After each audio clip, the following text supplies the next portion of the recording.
Let's take a breath together.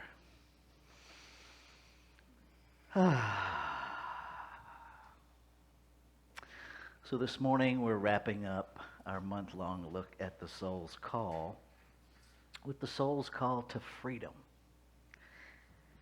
And so first, let's take an idea of freedom.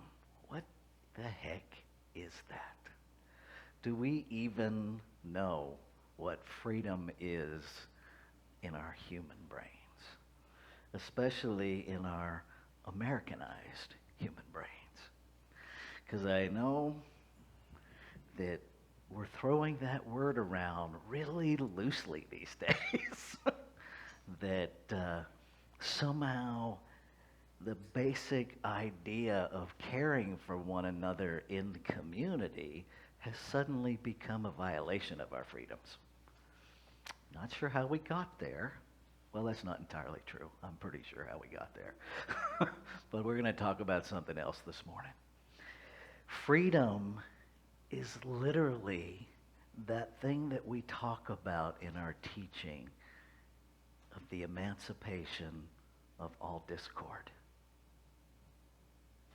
It is that place of perfect alignment with our human consciousness, with our innate, inborn Christ consciousness. That's freedom. It is a lack, it's an absence of limitation. Limitation comes from an eternal collective consciousness in which every thought that has ever been thunk throughout all of eternity is. Now, wrap yourself around that for just a minute. Every thought that has ever been thunk throughout all of eternity, we're all swimming in that. Okay? This idea that we can actually escape it, that we can escape the collective consciousness as a road to freedom, not going to happen. Why? Because there's only one thing happening. There's no place to escape to. Right? In oneness, where are you going to go? A different corner of oneness? Right? A different place in oneness, but we're still in it because we are it. I know a lot of folks argue this idea of oneness, but I got to tell you, more and more science really does substantiate it. Okay? In terms of the minerals in our human body, they match the mineral content of the stars. Did you know that? Right. We're really good at accepting that genetically we're related to primates. But did you know that more than 50% of your genetic code matches that of fruit flies and bananas? We actually have we share more DNA with the banana than we do the chimpanzee. Right? It's interesting stuff when we really dive in and begin to scientifically look at oneness. It's not just this idea that we've glommed onto. It's substantiated more and more factually by science. It's been substantiated by philosophy through the ages. We've known it, and we know it because it resonates from within. Right? That resonance, that vibration, those divine nudges, those things that you know that you don't know how you know, that is your soul calling itself into your awareness. The soul is literally the activity of creation. It is that place where things move from idea to manifestation. It's that place where you get those divine nudges where your egoic brain goes, excuse me, God, do you have a supervisor I could speak with, please? Because they're so out of our comfort zone, we can't imagine actually doing them. They're so outside of our limited understanding of the resources that are available to us. We can't see how it's going to happen. And yet, when we step into it with faith, it happens. Now, if you step into it with doubt, you will get exactly that. You will fail because you're stepping into it with a conviction of failure. And so whatever we're holding in faith, if our faith is in that we will fail, you will fail. And in failing, you will succeed at proving these teachings. It's an interesting little twist. But it happens.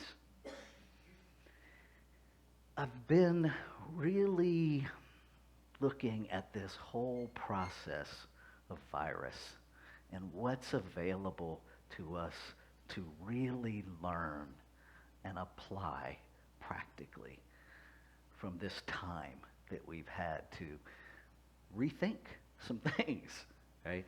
Because if it's all God, then it has to all be God, right? We can't have it's all God except the things we don't like.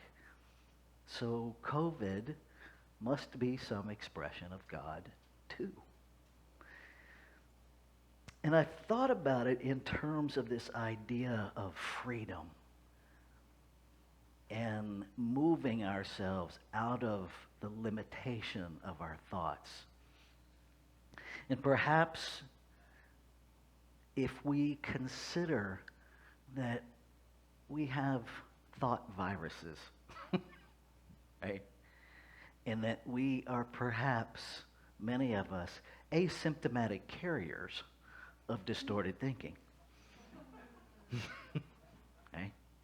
There's this whole movement to ignore the idea of asymptomatic carriers, right?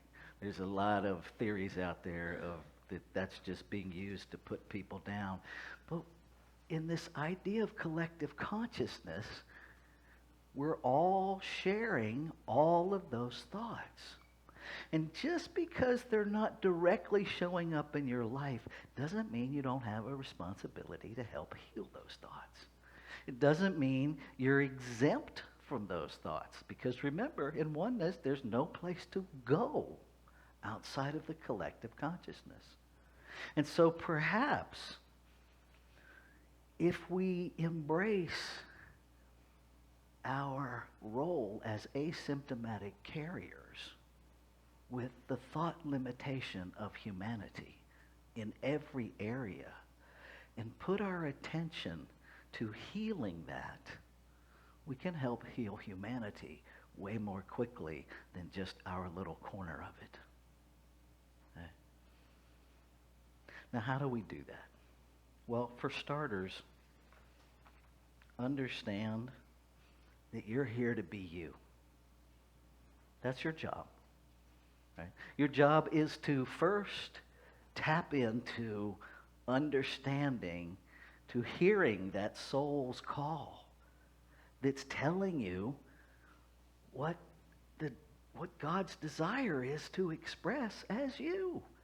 That's your soul's call, is the smile in the heart of the infinite itself to experience itself as you. Now, the only way you get to be you is you got to tune into what that is. Because trust me, we are all, from conception, before conception, we are all conditioned to be the idea of society. We're not conditioned to be us. How many of you have parents that said, ignore everything society teaches you, ignore everything I teach you, and just do you? Anybody have those parents? I didn't think so. Right? So that's our first thing. Listen deeply. Who are you here to be? Be that. Understand that in order to do that, you're not here to fit in. That's not your job, right? Because if we're here to fit in, we got to ask ourselves, what exactly is it I'm fitting into? Somebody else's idea? Right? You're not here to fit in. Just be you. The world will adjust. Or not. Right? The world will adjust. We, as individualized expressions, some of us don't adjust as well as others. Okay? Some of us dig our heels in. That's none of your business. It's none of your business who agrees with you. It's none of your business what anybody's opinion is of you. Your business is to hear the call of your soul and say an undefended, unflinching, 100% convicted, yes, I will be that. Because that's what I am. That's your job. If you do that, you can't possibly fit into somebody else's idea of you. The two really are mutually exclusive. Okay. Third, embrace the mistakes you make. Because you're going to make mistakes. Right? Dan Millman, Way of the Peaceful Warrior, used to visit the treatment center in Santa Rosa that I worked at. And Dan Millman taught the clients over and over again, you have never made a bad decision. Never. Think about that. You've never made a bad decision. You've made decisions that were the very best decision that you were capable of making in the moment that you made the decision, given the information and experience that you had at the moment of that decision. You've never made a bad decision. Celebrate that you're making decisions and then be open to learn from them. Let go of the lie that hindsight is 20/20, because it's not. It's a distortion of the past through a present lens. It's not 20/20, because you're taking new information and applying it to a time that you didn't have that information. All you're going to get is distortion, guilt, shame, and blame. Stop it. Stop it. But learn. Oh, now I have new information. So when I encounter a similar decision, I can make a different decision. Doesn't mean the other one was bad or wrong. Different does not mean bad. It just means different. Right? But we have an ego that doesn't know that. Please love your ego. Please love it, because you can't be here without it, and you will experience zero freedom by trying to annihilate your ego. Our job in this realm is to reconcile, bring into harmony our humanness and our spirituality. You cannot bring your ego into harmony with your spirit by hating it. Can't do that. Love it. Talk to it like it is your inner child, because I'm pretty sure it is. Right? Talk to it like you would any other child. I mean, every day I have conversations with my ego that start with, oh, honey. I know you think that's a really good idea, but let me tell you why it's not. Let me tell you how that's actually going to make us infinitely less safe if we do that. Educate your ego. Love your ego. Free your ego from your own hatred. If you want to be free, you got to get free on the inside first.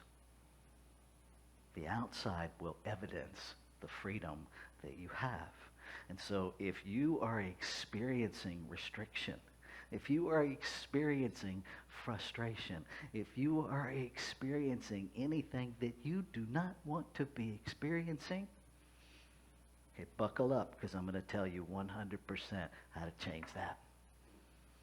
Guarantee it. I will stake my next year's salary on it. Okay, you ready? have a new thought. Have a new thought. We are a new thought teaching, and yet pay attention to how frequently we dig our heels in, cross our arms, breathe into our self-righteous indignation, and refuse to have a new thought. But then we want to gripe about how people are not following what we're doing. But actually they are, because they're not having a new thought either. Right? How do we end a virus biologically? We remove the host. That's the only way a virus ends, is it has to have no host. As long as a virus has a host, it continues to be viable. It mutates. It does what viruses do. Thoughts. Do they mutate? Mine do. Right? I got 101 ways to think you're a jerk. I got 101 ways to judge you, and more are rolling out of the factory as I speak. Let's tell the truth. Right? We have thought virus going on, and they show up as distorted thinking. We have to remove the host. How do we remove the host? Have a new thought. Because you can't rid yourself of the virus by thinking about ridding yourself of the virus. Can't do it. It's that whole thing, don't think about elephants in pink skirts. How many of you are seeing it now? You're welcome. See, we can't tell ourselves not to think about something because that part of our brain has no ability to understand the word not. All it hears is the object of the sentence.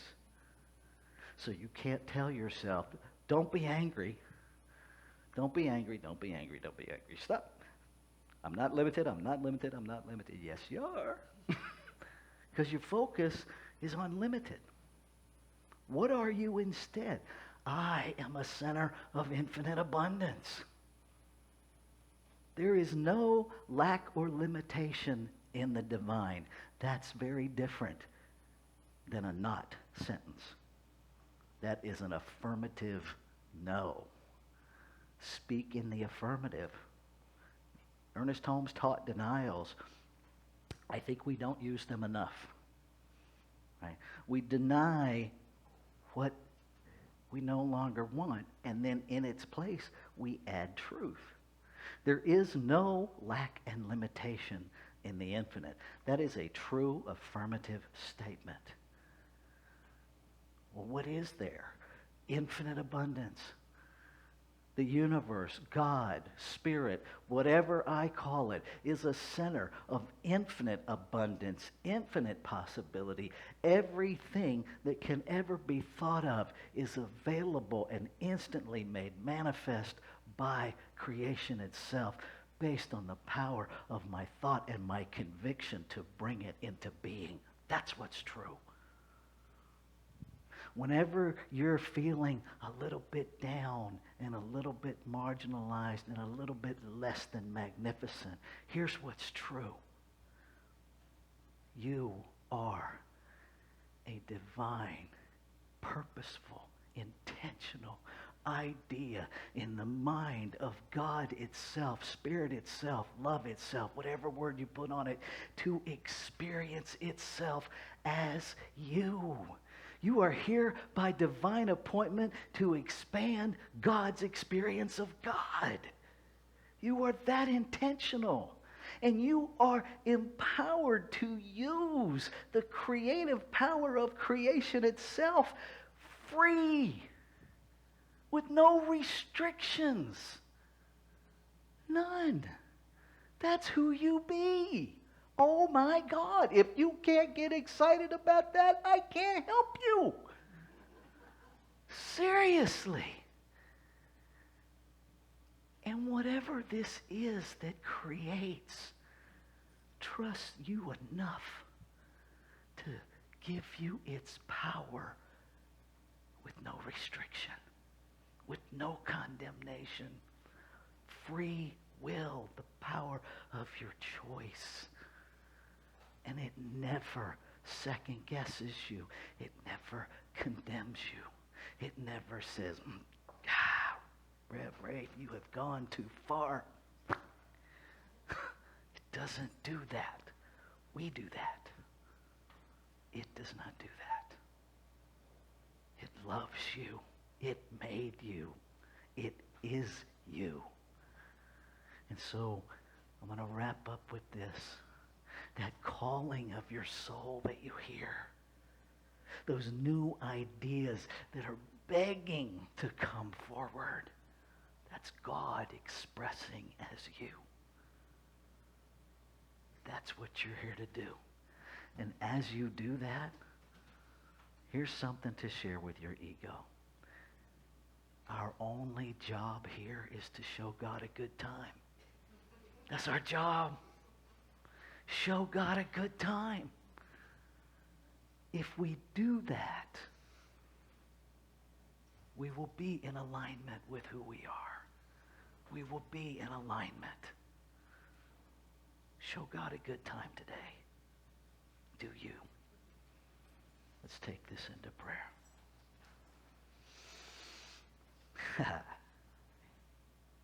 I feel the truth of life as I recognize, as I bring to mind, as I understand again that there is one, infinite, ever-present allness. That whatever we call it, it is unlimited. It is infinite possibility waiting to be made manifest in form through our participation in, through, and as it.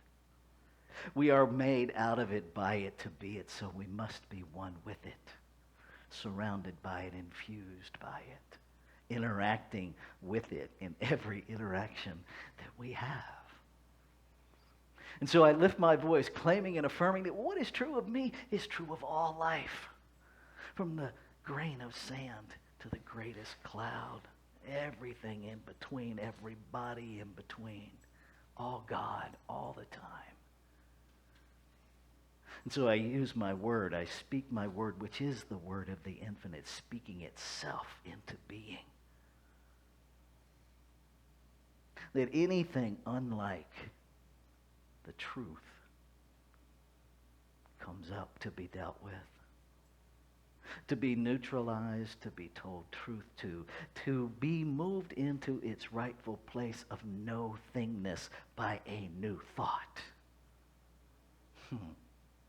And as we do, we heal the one consciousness, the collective consciousness. And as we heal the collective trauma, ancient trauma, generational trauma is healed, and generational joy, generational freedom is released. And we know it, and we live it, and we experience it, and we share it, and we set into motion a new lineage of freedom. So grateful. Grateful to feel the resonance of alignment with truth in my being. Grateful for every individual present here online, in the room, watching later beyond time and space. Grateful. Grateful to be used of Spirit. Grateful for this divine opportunity to show God a good time. And so I do. And I let go, and I just do God. And I invite you, if any of this resonates in that soul within you, to join me in making it your very own, as we say together. And so it is.